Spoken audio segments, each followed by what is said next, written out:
mengatakan bahwa sebaik-baiknya perhiasan di dunia ini adalah seorang istri yang soleha. Maka perlakukanlah istrimu dengan mulia.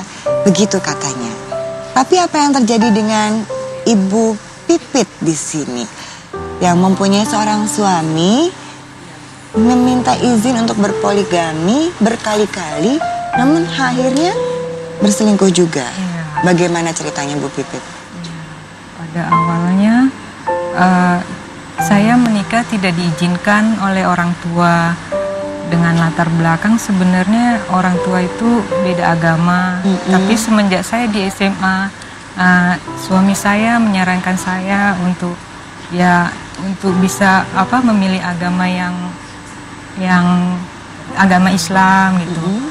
Ya selama 3 tahun itu ya saya mengikuti apa katanya. Sedangkan saya sendiri sebenarnya dari SMP sudah punya pacar. Nah setelah 3 tahun berlalu suami saya bilang udah berhenti dengan pacar kamu itu. Maka saya kawin sama suami saya yang ini. Setelah saya kawin dengan suami saya yang ini selama 6 tahun berjalan itu tidak ada masalah sama sekali. Nah kemudian tiba-tiba suami saya bilang saya mau itu kawin lagi. Terus saya bilang nggak usah, nggak bisa dengan suasana ekonomi yang seperti ini gitu. Saya sendiri tidak dengan orang tua nggak dekat gitu. Jadi saya berpikir bagaimana caranya bisa saya memberikan izin menikah, sedangkan saya sendiri ya bukannya tidak tercukupi. Ya ekonomi lemah lah istilahnya gitu. Ya jadi ya saya hanya dengan alasan apa sih Bu, boleh tahu nggak kenapa suami minta izin untuk menikah lagi? Alasannya itu saya juga kurang jelas karena kan saya itu menikah itu kan menikah lari ya. Jadinya nggak direstui sama orang tua, jauh dengan saudara. Nah setelah saya berkorban segala sesuatunya, setelah 6 tahun tuh anak pertama saya lahir 6 tahun, dia meminta izin untuk menikah lagi. Saya itu kan nggak mengerti kenapa harus kayak begini gitu. Suami nggak bilang alasannya kenapa? Nggak ada alasan, hanya mau menikah aja. Sunnah katanya gitu. Sunnah? Iya. Saya antara terima nggak terima karena pada awalnya dasarnya saya itu kan agamanya beda ya. Jadi ya saya diluruskan ke orang tua laki Islam, orang tua perempuan saya kan Kristen. Jadi saya bertanya-tanya apakah di dalam Islam itu seperti ini gitu loh. Ini ya baik. Curiga. Bu Pipit, maaf ya tadi kan saya bilang katanya berkali-kali sampai 3 kali minta izin. Betul begitu? Iya. Dalam jarak waktu yang berbeda-beda. Yang pertama itu umur anak saya umur 6 tahun. 3 tahun ya, terus kemudian 6 tahun, kemudian terakhir ini umur 26 tahun anak saya ini. Belakangan ini makanya saya pergi ke sini untuk membuka yang ada dalam hati saya. Baik. Gitu. Ibu boleh tahu nggak ini suami tuh minta izin untuk menikah lagi dengan perempuan yang sama, itu juga atau berbeda? Setiap dia minta kawin lagi tuh perempuannya berbeda. Jadi setiap lokasi yang dia temui selalu ada perempuannya gitu. Oh, suami sering pergi keluar kota gitu? Keluar atau kota, pindah pekerjaan. Dalam 2 tahun pindah pekerjaan, lain lagi perempuannya gitu. Baik, Ibu datang ke Curahan Hati Perempuan ingin bertanya ya, karena di sini juga ada Mbak Vera Wuli sebagai psikolog, ada Mbak Oki sebagai ustazah kita. Apalagi tadi Ibu menyatakan bahwa kata suami ini sunnah untuk menikah lagi. Mbak Oki sudah senyum-senyum nih dari tadi gitu ya. Saya ingin, kita juga nggak hanya Ibu Pipit ya, kita juga semua ingin tahu sebenarnya bagaimana sih posisi tersebut. Iya, ada beberapa hal. Pertama saya mau bahas tentang mu'alaf dulu. Bahwa di dalam agama Islam, lakum dinukum waliyadin, untukmu agamamu, untukku agamaku. Artinya tidak ada paksaan dalam beragama.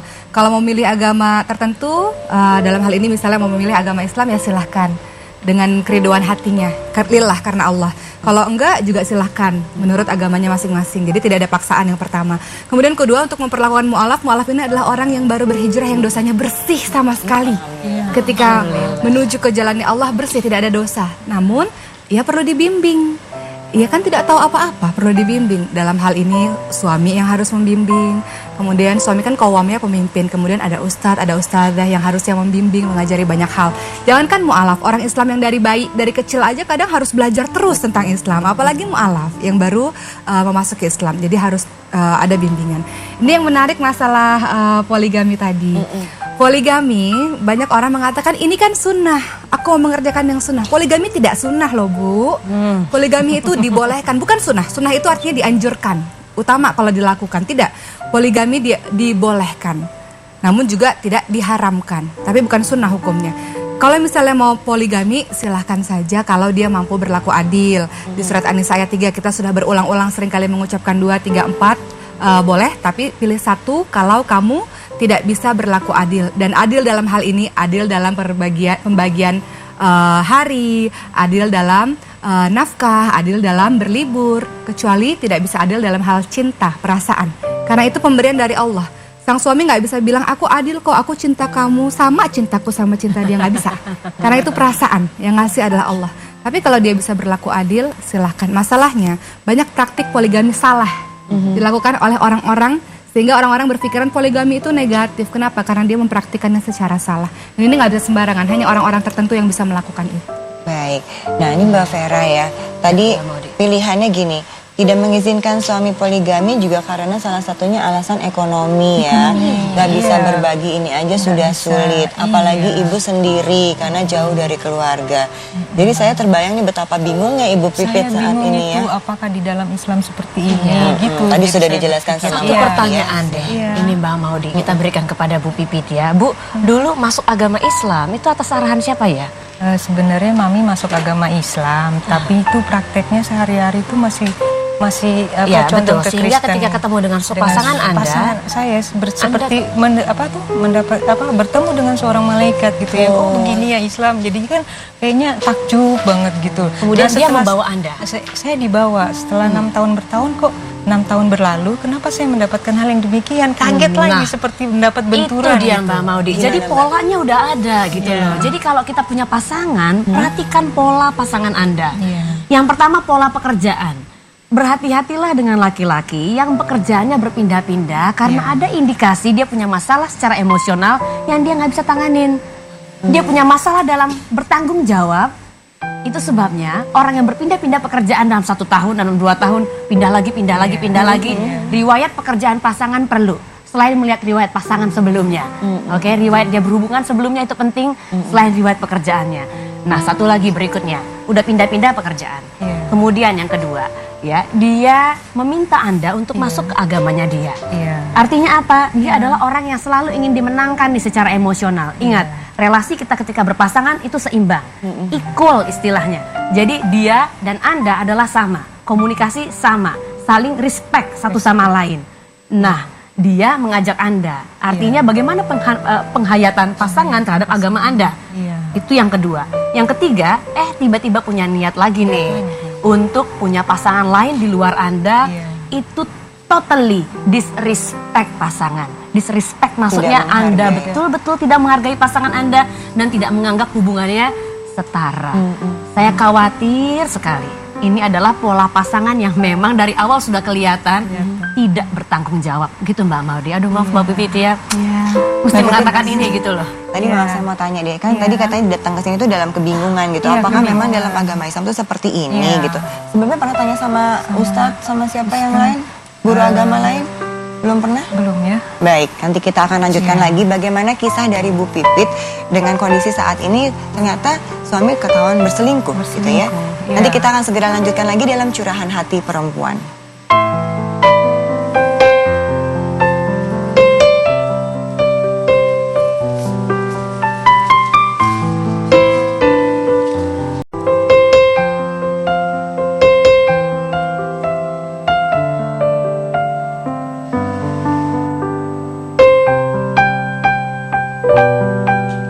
Terima kasih masih bersama kami dalam Curahan Hati Perempuan. Ada Ibu Pipit di sini menceritakan betapa suaminya selalu minta izin untuk berpoligami berkali-kali dan akhirnya kemudian berselingkuh ya Bu.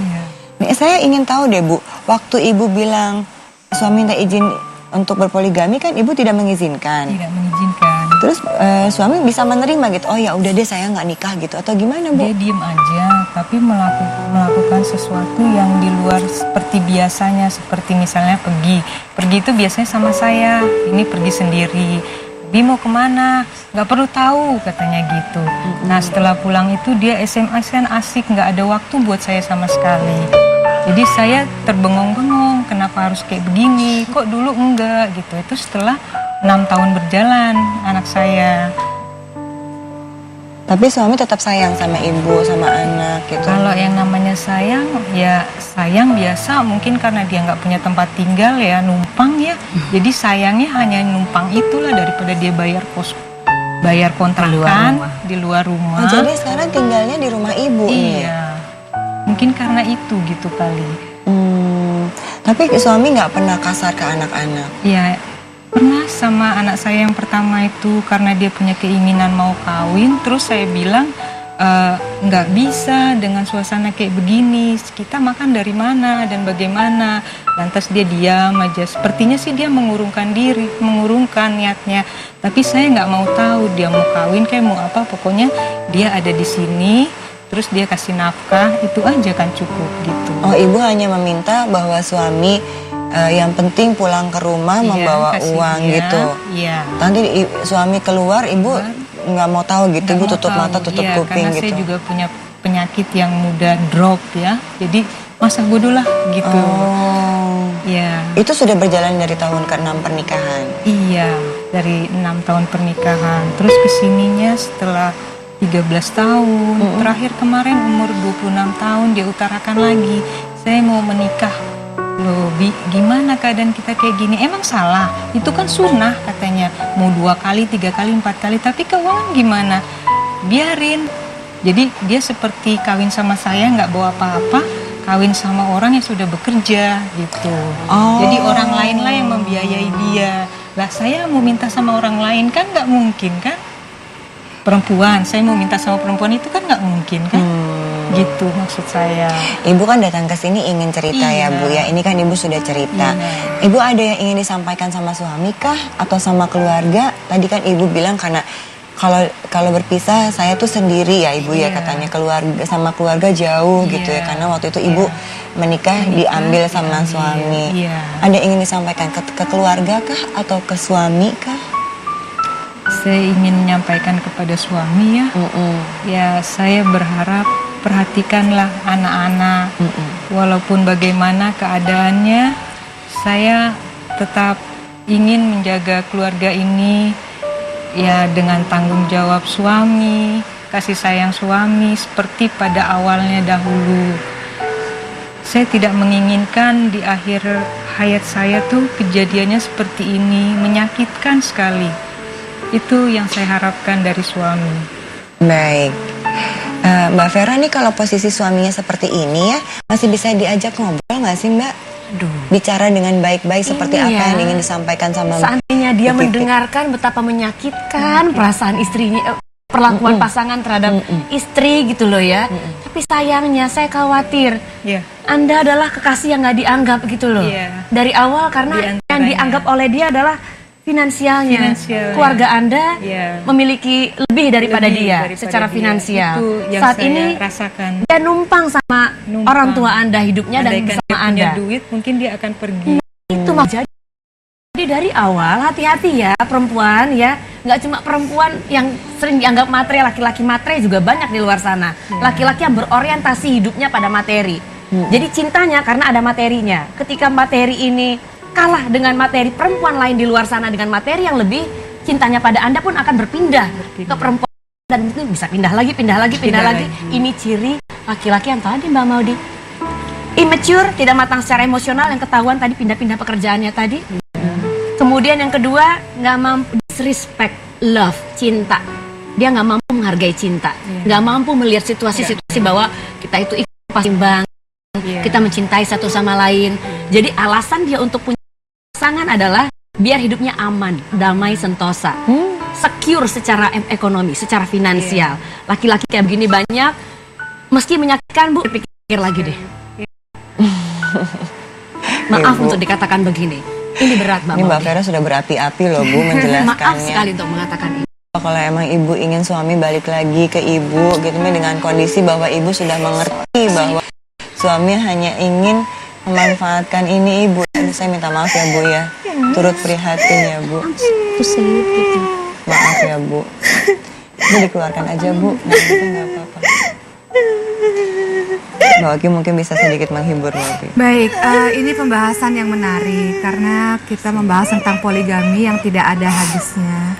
Di episode-episode sebelumnya kita juga sudah pernah membahas tentang poligami. Bagi sebagian orang, poligami itu sangat menyakitkan sekali. Itu terjadi kalau sang suami melakukannya secara tidak benar, kalau sang suami zolim, kalau suami tidak adil. Jadi kita berpikirannya, kenapa sih harus ada hukum tentang poligami? Kalau kita agak ubah paradigma kita ubah persepsi kita. Poligami itu adalah sebuah solusi dari permasalahan. Misalnya, silakan berpoligami kalau si istri sakit menahun, tidak bisa memberikan nafkah batin bertahun-tahun, sementara sang suami mungkin punya kebutuhan. Kalau misalnya sang suami mau poligami, silahkan saja. Kemudian yang kedua, mungkin tidak bisa memberi keturunan bertahun-tahun, sementara sang suami dan keluarga besarnya sangat ingin memiliki keturunan. Jadi itu harus ada alasan-alasan, solusi-solusi. Poligami adalah solusi dari sebuah permasalahan. Misalnya suami punya kebutuhan, mohon maaf, kebutuhan biologis yang sangat besar, yang tidak bisa dipenuhi mungkin oleh istri yang pertama. Jadi kalau kita lihat poligami dari kacamata yang positif, bisa dengan cara-cara yang seperti itu. Tapi kalaulah tadi dikatakan bahwa ekonominya sementara untuk yang pertama aja nggak cukup, menafkahin yang keduanya dengan cara seperti apa. Jadi kalau saya bilang untuk sekarang Bu, sebenarnya solusinya ada 3. Yang pertama adalah kalau misalnya suami minta izin kepada ibu untuk boleh nggak poligami, itu sebenarnya kalau menurut saya saya nggak tahu tadi ya kalau ternyata suami numpang ya, mungkin ada respect di situ. Mudah-mudahan kalau berpikir positifnya seperti itu. Karena sebenarnya dalam Islam kalau suami mau poligami nggak ada izin istri pertama, tetap pernikahan itu sah secara agama. Kemudian yang kedua, ibu bisa memilih untuk mengakhiri. Tadi kata Mbak Vera, silahkan dipikir-pikir dulu. Atau yang ketiga, ibu bisa bersabar. Inilah yang sebaik-baiknya, bersabar tapi ada usaha. Dengan catatan suami mau berubah nih kira-kira. Jadi Bu, dibanding suami, kan kata ibu suami selingkuh kan Bu? Selingkuh dengan perempuan lain, khawatirnya dia tidak hanya menzolimi ibu, tapi menzolimi dirinya sendiri karena dia melakukan perbuatan yang dilarang oleh agama. Jadi Bu pikir-pikir antara 3 opsi itu. Poligami, bercerai atau bersabar. Kalau buat keluarga saya mau memilih bersabar. Alhamdulillah. Karena Bu, sepanjang orang hidup masih ada potensi untuk bisa berubah. Masih ada potensi untuk bisa jadi lebih baik. Ibu sabar, ibu kencangkan doa. Ada waktu yang tepat ibu komunikasikan baik-baik dengan suami. Insya Allah langgeng, insya Allah. Saya sayang sama anak-anak. Alhamdulillah. Dia sering berteriak, ayah, ayah. Kalau seandainya pisah, dia mau cari ayah di mana? Ya. Ya. Silakan Ibu istiqomah. Saya kagum sama Ibu Pipit ya. Bahwa Bu Pipit ini tampak sekali betul-betul berusaha mengatur emosinya gitu ya dengan sabar. Kapasitas mencintainya besar banget. Tahu bahwa suaminya memanfaatkan dan juga di luar tutup mata, tutup kuping demi keluarga.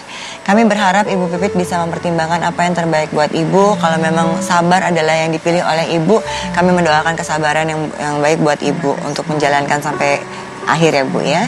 Baik, dan yang kedua, kami juga ada sahabat perempuan yang ingin bercerita bagaimana trauma terhadap laki-laki akibat ditinggal oleh ayahnya ketika berusia 3 tahun. Tetap bersama kami dalam Curahan Hati Perempuan.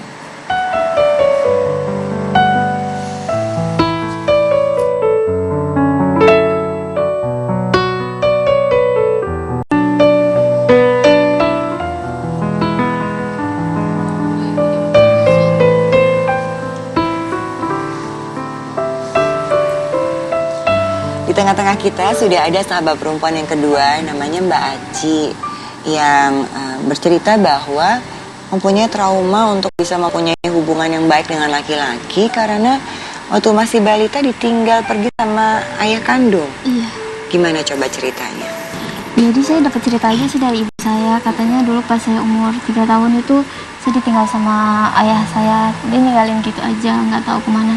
Izinnya pulang kampung, tapi nggak balik-balik lagi. Terus nggak bisa dihubungin. Kita udah berusaha nyari, sering banget kita pulang Jakarta Cianjur, tapi Saudara keluarga Bapak nggak ada juga yang bisa dihubungin. nggak bisa. Kita di sana ketemu sama keluarganya di Cianjur, tapi dia nggak ada. Oh gitu. Terus dan sejak itu gimana dia atau gimana? Udah capek kali ya ibu saya nyari terus, udah berapa tahun juga nyariin gak ketemu-ketemu. Akhirnya dia mutusin untuk nikah lagi sama bapak tiri saya yang sekarang. Terus apa yang terjadi? Lebih baikkah kehidupannya punya sosok ayah? Sebenarnya sih lebih baik, jadi ibu tuh nggak usah capek-capek kerja gitu kan, karena ada bapak. Tapi gimana ya, bapak tiri kayak gitu, kirain saya dia baik karena awalnya emang baik, tapi ternyata pas sudah jadi bapak sama aja kayak bapak-bapak tiri yang lain. Kayak gimana tuh? Gimana ya, kurang ajar sama cewek, kan dia nggak punya anak perempuan dari itu. Jadi karena saya itu dulu baru mau remaja, umur kelas 2 SD lah, itu dia kurang ajar gitu, suka gitu lah. Secara ini apa? Iya, jadi tuh dia suka peluk-peluk gitu, padahal gimana gitu. Tuh langsung jijik ya? Iya. Gitu. Baik, kemudian apa yang terjadi sampai kamu kok dapet trauma sama laki-laki tuh hanya gara-gara itu aja atau? Enggak sih, saya tuh udah pacaran sama pacar saya dulu, saya diselingkuhin sama sahabat saya sendiri. Padahal itu sahabat yang paling deket sama saya. Kita dari kecil banget kita bareng sampai gede, kita bareng sekolah bareng dari TK sampai SMP, kita bareng lulus bareng. Tapi malah nikung dari belakang. Itu. Jadi sahabat kamu sendiri ngambil pacar kamu, dan pacar kamu juga memilih sahabat kamu itu. Iya. Sakit hati. Bukan sakit-sakit lagi. Sebel banget ya. Jadi udah 3 nih.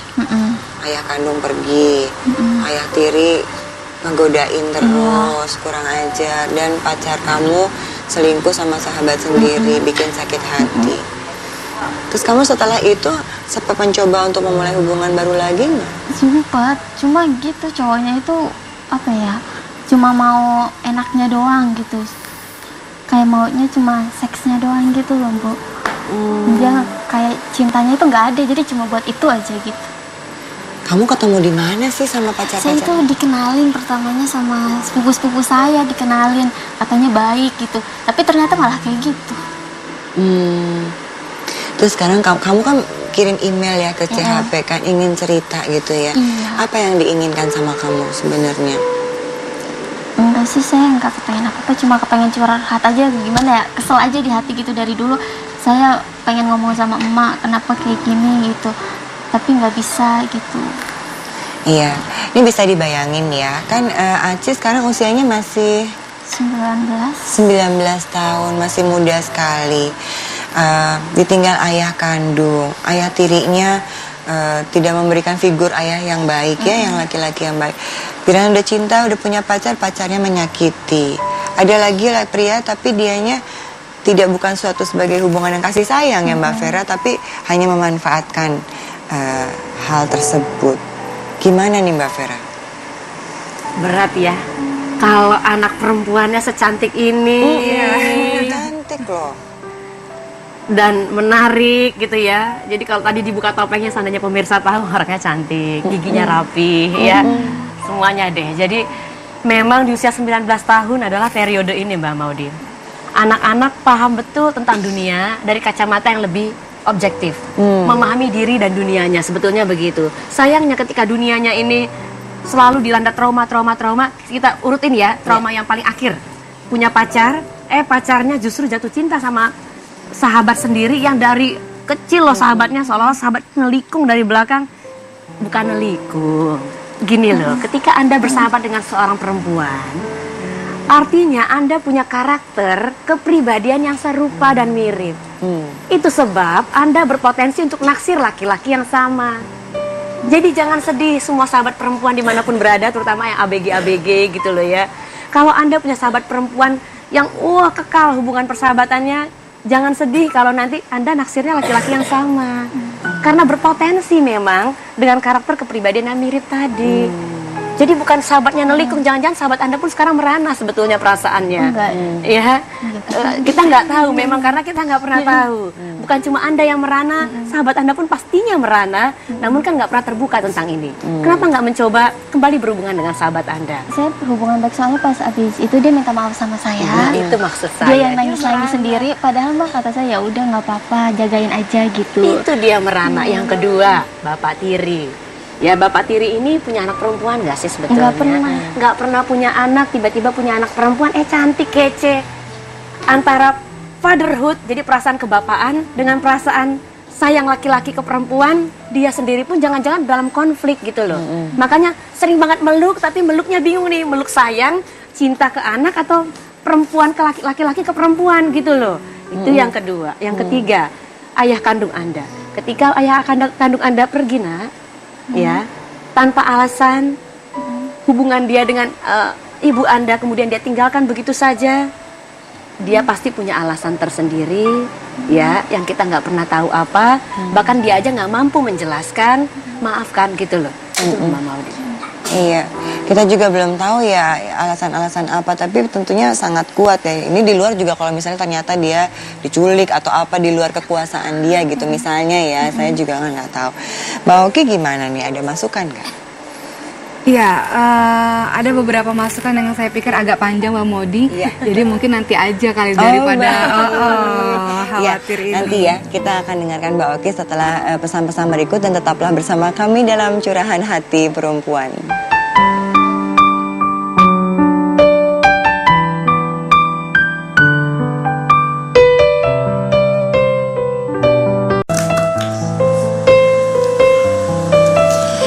Baik, kita lanjutkan lagi yuk ngobrol-ngobrolnya, dengerin curahan hatinya Mbak Aci yang sudah beberapa kali ada aja pengalaman yang tidak enak dengan kaum laki-laki gitu ya, sampai akhirnya menyebabkan trauma sama laki-laki.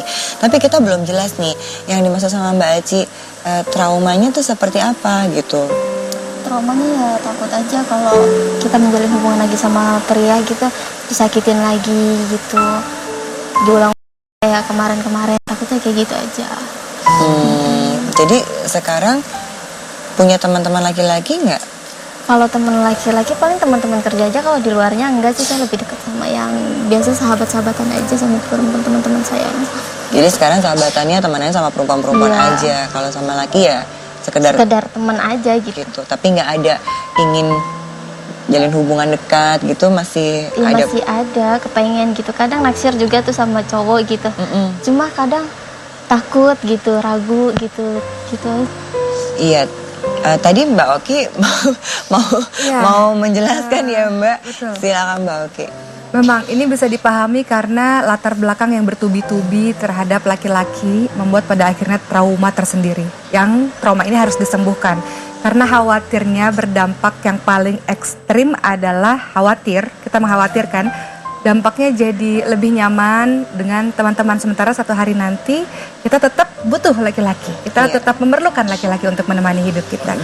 Jadi ini kita memikirkan dampak yang paling ekstrim. Dia mungkin agak jauh ya contohnya, tapi mudah-mudahan kita tidak tergolong yang tersebut. Seperti yang dicontohkan oleh kaum Nabi Lut. Nah, ini ada nih kaum-kaum yang ekstrim. Ibu-ibu sudah tahu kan cerita tentang kaum-kaum Nabi Lut, kaum-kaum yang melampaui batas. Tapi ingat bahwa Allah itu kan, kata Allah gini, kalau engkau datang kepadaku, mengadukan segala permasalahan kepadaku, meminta ampun padaku, insya Allah la yukallifullahu nafsan illa wus'aha, bahwa Allah tidak akan membebani suatu hamba kalau dia tidak mampu untuk memikulnya. Artinya sekarang ujian yang diberikan oleh Allah sekarang adalah ujian berupa trauma terhadap perlakuan laki-laki, tapi nggak ada salahnya kita membuka diri. Caranya seperti apa? Pertama nih, trauma akhirnya harus deketin dulu diri sama Allah. Ya Allah, tolong sembuhkan trauma ini ya Allah. Kemudian yang kedua, akhirnya kita harus membuka lebih luas lagi pergaulan. Tapi pilih yang baik-baik. Kalau kita datangnya ke tempat yang tidak baik, ketemulah laki-laki yang tidak baik. Tapi kalau kita perginya bergaulnya ke masjid, ke majelis taklim, ketemulah laki-laki yang baik itu. Dan harus diubah paradigmanya. Kan, laki-laki sama aja. Ayah begitu, ayah tiri begitu, pacar begitu. Jadi kita buat persepsi sendiri di otak kita. Sementara tidak seperti itu. Ada banyak laki-laki yang baik, ada banyak laki-laki yang solih. Di mana? Di tempat-tempat yang baik. Jadi buka pergaulan lagi, temenan sama perempuan, sahabatan sama perempuan harus. Memang kita nggak boleh terlalu dekat dengan laki-laki. Tapi kan one day kita menikah dengan laki-laki. Jadi buka diri ya pergaulannya dan pilih laki-laki yang baik. Caranya gimana? Kita ya harus baik dulu. Kalau kitanya baik, insya Allah dapat laki-laki yang baik juga. Sembuhkan traumanya insya Allah. Ya? Iya, makasih Mbak Oki. Saya sebelum ke Mbak Vera ya saya mau tanya dulu. Kalau Aci punya gambaran ingin punya pacar atau pengen pacar atau calon suami seperti apa sih laki-lakinya yang diinginkan? Seperti apa? Kalau saya nggak mau seperti apa, yang penting dia itu bisa nonton saya, jadi imam saya dunia dan akhirat, udah itu aja. Nah, bagus, alhamdulillah. Berarti harus main ini ikut sama Mbak Oki ya mainnya ya di lingkungannya Mbak Oki. Mbak Vera, sebelum bisa mendapatkan laki-laki yang diinginkan sama Aci, Benahin trauma dulu. nah gimana caranya? Justru dia datang ke sini pengen tanya itu ya. Sebetulnya tadi udah sebagian kita bahas. Ya, ketika membuat penalaran yang logis tentang kejadian-kejadian traumatis kemarin, ya Anda pikirkan kembali nanti di rumah, sehingga emosi-emosi yang kita punya nggak blocking gitu loh. Jadi emosinya rilis, jadi sedih bahwa oh iya ya tadi temennya begini, bapak tiri begini, ayah kandung begini, seperti yang kita bahas tadi, itu udah sebagian terbenahi. Yang bagian kedua, tadi saya senang sekali kata-kata Mbak Oki tadi, bahwa betul ada laki-laki yang membuat trauma pada Anda, meninggalkan luka-luka lama, luka-luka bekas-bekas trauma pada Anda, tapi hanya 3 laki-laki loh. Masih ada banyak laki-laki lain. Ini rasionalisasi namanya dalam psikologi. Rasionalisasi ini membuat Anda lebih mudah untuk menerima kenyataan yang kemarin menjadi lebih baik. Karena satu hal, hubungan dengan teman-teman perempuan memang indah, karena perempuan butuh pertemanan face to face dengan perempuan sama perempuan. Namun hanya sayang menyayangi, kelak passionnya nanti akan ada pada laki-laki, dan laki-laki itu sebetulnya pada waktunya akan menghampiri Anda kalau Anda bermain di tempat-tempat yang tepat. Itu aja sih Mbak Mau. Baik. Nah Aci kan datang ke sini ingin cerita ya. Yang mendorong Aci ingin cerita kepada kita ini semua, ada Mbak Oki, ada Mbak Vera, ini ada hal yang paling bikin Aci sedih kah, bingung kah? Hal apa yang membuat Aci mendorong pengen cerita di sini? Saya pengen cerita aja sih sebenarnya, soalnya saya tuh yang nggak punya temen. Kalau untuk cerita-cerita kayak gini saya bingung mau ceritanya itu ke siapa, nggak ada motivasi, nggak ada solusi gitu. Ke keluarga ibu ada? Kalau ke ibu saya nggak berani. Nggak berani cerita punya trauma seperti ini, gitu. Ke sahabat, perempuan juga? Sahabat saya suka cerita. Kalau saya sama sahabat yang deket banget, saya suka cerita kayak gimana gitu. Cuma kadang dilarang, cuma ya sayanya orangnya keras kepala gitu. Nah ini Mbak Modi penting juga, hati-hati kalau kita curhat. Kita pilih orang yang tepat, karena terkadang ketika kita curhat pada orang yang salah, dia malah menyarankan atau mendukung hal-hal yang salah. Maka pilihlah orang-orang yang tepat. Siapa itu? Orang-orang yang berpengalaman, yang bijak, yang solih. Cari guru, cari ustaz, cari ustazah, cari orang-orang bijak. Ketika orang-orang bijak itu mendengarkan cerita kita, dia akan memberikan masukan-masukan yang baik untuk kehidupan kita.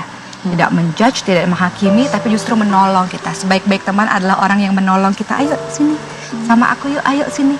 Dalam kehidupan yang jauh lebih baik. Jadi hati-hati untuk pilih teman curhat. Usia 19 tahun masih panjang ke depan. Betul. Dengan masukan dari Mbak Oki, dari Mbak Vera, seperti apa yang kamu inginkan untuk datang ke Curahan Hati Perempuan, mudah-mudahan bisa membuat kamu besok mantap. Ya, mantap. Besok melangkah ke lingkungan yang baik. Amin. Cari guru, cari siapa yang bisa menuntun kamu. Untuk tahun ke umur 20, umur 21, umur 23 menikah deh. Gitu ya. Amin. Insya Allah. Baik, terima kasih Mbak Aci. Dan kita akan segera kembali masih dalam Curahan Hati Perempuan. Masih ada satu segmen dan kita akan kembali mendengarkan apa kesimpulan dari Mbak Vera dan juga Mbak Oki. Sesaat lagi dalam Curahan Hati Perempuan.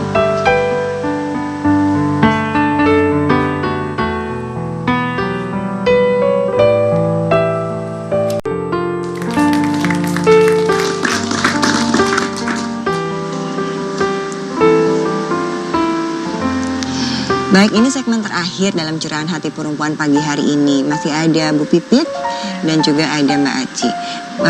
Mbak Aci ini karena masih umur 19 tahun ya Mbak Vera. Dan Mbak Vera sudah memberikan masukan juga Mbak Oki agar nanti di tahun berikutnya masih bisa memulai lagi yang baru. Tapi ada satu lagi yang mau disampaikan nggak Mbak Vera? Oke. Di usia 19 ini masih periode belum dewasa loh, sebetulnya hampir menuju kedewasaan dan Anda sudah bekerja. Itu yang saya sukai dari perempuan satu ini ya, yang bernama Acit ini. Karena saat Anda bekerja, Anda berdaya, Anda ready untuk masuk ke usia 20-an, di mana pusat hidupnya adalah nanti membina karir yang baik, mencari pasangan yang hubungannya relatif intim dengan Anda. Ini baru bisa dilakukan bila trauma tadi dibenahin. Kita sudah kasih tadi ada rasionalisasinya gimana, dipikirkan kembali, dimodifikasi skema-skema yang tadi Anda punya bahwa oh ya bukan trauma sebetulnya, tapi memang kadang-kala kita ada dalam sikon yang kita nggak pahamin dulu. Sekarang Anda sudah paham. Yang ke Ibu nih. Ibu Pipit. Bu Pipit, saya paham Anda ingin bersabar menerima suami Anda seperti yang sekarang ini. Ya, satu hal yang ingin saya tanyakan, apa yang membuat Anda betul-betul ingin bersabar dengan beliau? Ketika beliau tidak ada, Anda rasanya berdaya nggak sih? Atau justru sebaliknya? Yang membuat saya kuat adalah anak-anak. Dengan berpisahnya saya, maka anak-anak akan terlantar. Oke, anak yang paling besar usianya? 26 tahun. Oh, berarti sudah besar ya, sudah dewasa. Sudah bekerja, yang paling Bu? kecil? Bekerja sudah tapi bekerja. belum berkeluarga. Oke, yang paling kecil? 15 tahun. Oke, jadi sudah menuju jadi remaja juga. Tapi perasaan saya tuh karena dari awal agak tersentuh ya, jadi seakan-akan saya nggak mau meninggalkan anak gitu loh. Walaupun bagaimana keadaannya, saya harus ada di sisi anak gitu. Oh, kalau anak tentu harus sama anak ya, Bu. Betul. Iya, Namun jadi walaupun saya khawatir, egois, saya akan tinggalkan gitu. saya khawatir ya, emosi Anda saat ini butuh tempat bergantung. Namun sayang karena anak sudah remaja ke atas nggak boleh lagi dijalin emosi sedemikian kuat karena nanti tidak tepat. Seharusnya pada pasangan dan bukan pada orang tua perempuan Anda, bukan juga loh ya. Karena sudah tidak tepat, harusnya ke pasangan. Namun pasangan tadi yang seperti kita bahas, ada indikasi pasangannya immature, disrespect, nggak bertanggung jawab. Ya, sudah mudah untuk mencari pelabuhan-pelabuhan lain, pelabuhan-pelabuhan yang membuatnya merasa secure, nyaman secara finansial. Saya khawatir Anda perlu berbenah emosinya untuk tidak merasa kesepian dan merasa tidak berdaya ketika pasangan tidak ada dengan cara. Baik. Bu, cari deh pertemanan. Nah. Ya. Tadi saya suka deh kata-kata Mbak Oki tentang pertemanan di majelis taklim itu menguatkan. Baik. Secara Coba kita dengarkan Mbak Oki. Mbak Oki ada masukan lagi untuk Bu Pipit dan Mbak Aci? Untuk Mbak Aci dan Bu Pipit sebenarnya sama, terutama untuk Mbak Aci dulu bahwa pilih pergaulan yang baik. Kata hadis apa? Kalau kita berteman dengan penjual minyak wangi, kita sudah sering dengar hadis ini ya. Kalau kita berteman dengan penjual minyak wangi kecipratan wanginya, artinya kalau berteman dengan orang berilmu, kita pun akan berilmu. Kalau berteman dengan orang-orang soleh, kita pun akan soleh. Berteman dengan orang-orang baik, kita pun akan baik. Namun kalau berteman dengan pandai besi, kecipratan apinya, berteman dengan orang-orang tidak baik, maka kita pun akan menjadi orang yang tidak baik. Berteman dengan orang-orang yang senantiasa mengerjakan maksiat, kita pun akan mengerjakan maksiat dan menganggap dosa itu biasa. Karena apa? Agama, teman adalah cerminan diri kita. Teman itu kita bisa melihat seseorang, lihat dari siapa? Lihat dari temannya. Maka pilih pergaulan yang baik. Begitu pula dengan Ibu Pipit, silakan sibukkan diri dengan kegiatan-kegiatan yang bermanfaat. Karena yang paling membahayakan adalah waktu luang. Maka dikatakan berhati-hatilah dengan waktu luang. Ketika kita tidak disibukkan dengan kebaikan, maka kita pasti akan disibukkan dengan keburukan. Maka sibukkan diri dengan kebaikan-kebaikan, pilih pertemanan-pertemanan yang baik, hijrah. Apa itu hijrah? Berpindah dari satu yang buruk menuju ke satu yang baik, salah satunya adalah berhijrah secara pergaulan. Itu Bu, semoga bisa diingat ya Bu ya. Ini ibunya sabar luar biasa, saya sampai terharu. Terima kasih sudah datang, Mbak Aci juga terima kasih. Semoga sudah ada bayangan apa yang harus dilakukan, matanya berkaca-kaca nih Mbak Aci ya. Tapi mudah-mudahan kita mendoakan yang terbaik. Terima kasih juga para ibu-ibu atau semua yang sudah menonton acara Curahan Hati Perempuan. Masih ada besok, kita akan ketemu lagi dalam minggu ini. Jadi kita akan berjumpa besok jam 9 di Trans TV. Akhir kata saya pamit, wassalamualaikum warahmatullahi wabarakatuh. Waalaikumsalam warahmatullahi wabarakatuh.